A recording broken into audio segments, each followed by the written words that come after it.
from the Denver Broncos Media Center, welcome to Broncos Country Tonight with Ryan Edwards and Benjamin Allbright.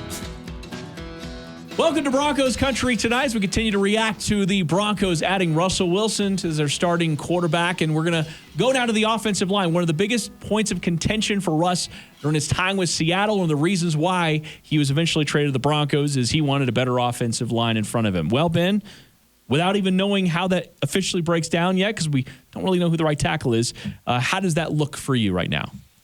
Well, I think that this is a better offensive line in terms of overall talent than he's ever had before. The Seahawks' philosophy for many years was to draft athletic guys and think they were going to coach them up. And really, they just drafted athletic maulers that could go downhill and hope that Russ could buy enough time to complete the pass with his legs. And I think that what Russ wanted specifically was an offensive line that could pass protect, not just downhill maulers in the run game, and he had to cover for it during the pass. So over the years, they've tried. They got Dwayne Brown out there in Seattle, and that kind of helped, but the right side was always terrible. I think that this offensive line is better than anything Russ has had to work with. I think they are athletic, and I think the zone blocking scheme will help quite a bit too. You could build off that run in a way that at times I think they relied too much on in Seattle. I think you can build off it for explosive plays, in Denver, and I think they'll take their shots with that. In terms of what you have, left to right, Bowles and Reisner are fairly locked in as starters, Bowles especially.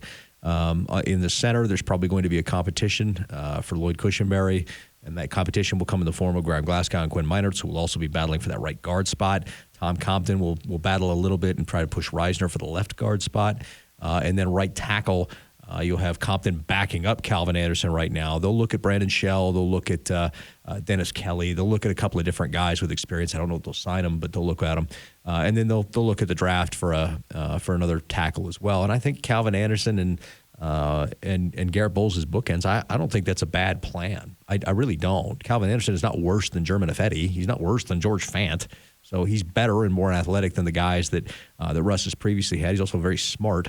So you can kind of coach him up in the way that you want your protection. If you're Russell Wilson, where do you like to escape? Do you escape out the front door or the back door? It's the back door. So, okay, so then in that case, you want to have your lean, and if you're going to release, you want him to release, if you're right tackle, you want to release the left side so that Russ has the ability to scramble all the way out the way he likes to get out versus, for instance, a Lamar Jackson where you want to reroute to the right shoulder because he likes to go through the C gap there. So it's just a matter of teaching your guys how you like to be blocked when the play breaks down, and they'll start to figure that out. I mean, instinct will take over at times too. So, but I think overall, I think this offensive line is certainly more athletic and better pass protectors than he's ever had. Well, and that's I guess part of what he signed off on. We were just talking about that, saying what did he have to sign off on in his meeting with George Paton, his meeting with Nathaniel Hackett, and his belief in this roster. And of course, he already went through the entire season, including preseason, to get a sense of what they are and who they could become. You're right. There's some competition there in the interior. I think the right tackle, though, is a little bit of a sticking point for a lot of Broncos fans right now who are hoping for a bigger move there. And I think that comes on the heels, of course, what George Paton said. He wants to fix that now and into the future. But there may be an acknowledgement that eventually has to happen of we find competition for it now. Maybe we find our future there. But right now it's about competition, and maybe we'll draft somebody to develop there long term. Mm-hmm. Do you like that plan? I think so. I think spending a lot of free agent dollars for a guy as an organization you weren't sold on at right tackle was probably not the way to go, and they avoided Landon Collins in doing that. Let him go to Cincinnati. I think Landon Collins. Yeah. Lyle Collins. Sorry. I got Landon you. Collins. I got Too many Collins. Too many Tom Collins. I'm kidding. But I think that he's not kidding. Yeah, I think that Lyle Collins. I think the Broncos didn't need to spend $10 million there. I don't think they need to spend big money there. I think that that's something that they can draft and develop, and either the draft pick or Calvin will eventually take over on the right side, and you go from there. I think that if you're the Broncos, the last thing you want to do is tie up more money into somebody that's just kind of so-so and limp along with that, and that's why they avoided the Collins situation. No, I respect that. And again, it would have been one that I would have been very intrigued by because it seems like that's the biggest hole. I know cornerback is something they definitely need to add to. But when you think about the talent of the offensive line and the idea that Russell Wilson wants a really great offensive line in front of him, maybe the Broncos coaching staff, the one that just got here, maybe they do see something that we don't completely know. Yeah, and I think that's the thing. I think that the thing that's bugged me over the last couple of weeks is how many of the fans think something is a problem that over there in the front office they may not exactly think is the gaping problem. So I think they think they're pretty set at right tackle. They're going to look at a couple of different guys that they have experience with, but if it's not the right price point, they don't feel inclined to make a move. They don't think they're desperate, and they don't view that as a whole. They view that as something that's a question mark, and they think it could be good, but they may need to add a little depth. Well, and we saw the approach last year from George Paton at that. I know he wants to fix it from now into the future, but we saw where he brought in Bobby Massey. He brought in, he had Aaron Anderson already here. He had brought in Fleming. Mm-hmm. So, but the plan, of course, plan A was Juwan James. But maybe there's a little bit of a lesson there that that was more of a John Elway lesson that maybe George Paton's taken away from that. If you're not 100% sold on a guy, maybe there was questions about Juwan James. We knew there was questions, at least about his health, coming into that massive contract the Broncos paid him. Maybe there's something there for George Paton and his staff.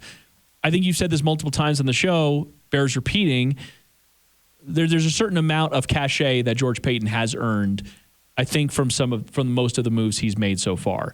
And I think that bears repeating even in these situations where maybe we don't completely know all the reasons why they're making the moves, especially at right tackle that they are. Well, yeah, there's two things to bear in mind. And the one you just mentioned there is that George has built up some cachet with the moves that he's made because he hasn't really had any missteps so far. And until he does, there's not really anything to sit there and criticize. But I think the other part of this is we don't know what we don't know.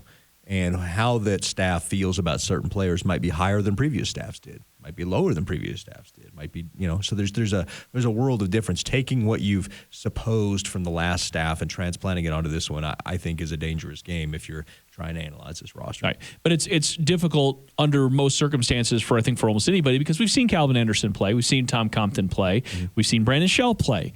And there's a little bit of I know what that kind of looks like and what it may not ever be. And thinking out of that group, can I for sure get a starting caliber right tackle? That's where I think that the piece we're missing here is the draft. I think that the piece we're missing is a developmental player that the Broncos will feel pretty high about. They have the opportunity from pick 64 to move around because they have 5 picks inside the top 116. Mm-hmm. It's a weird deal because at one point they had 5 picks inside the top 100, and you felt like you could do whatever you wanted. You could fill multiple needs. Well, the quarterback was more important than anything else they were going to add this offseason.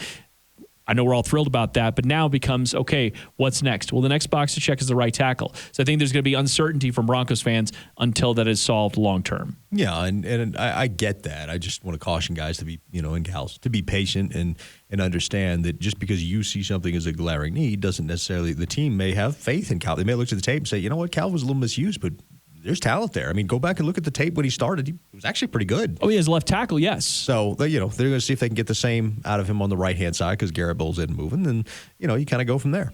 I love that Garrett Bowles has told him I'm not moving. Right. Like flat out. Flat out. Right. But you know who is moving? You, who's staying at my guest house right now. That's exactly right. Yes, he does. All right. We'll, of course, have another episode of Broncos Country Tonight coming up tomorrow. For Benjamin Allbright, I'm Ryan Edwards. Thanks for watching Broncos Country Tonight.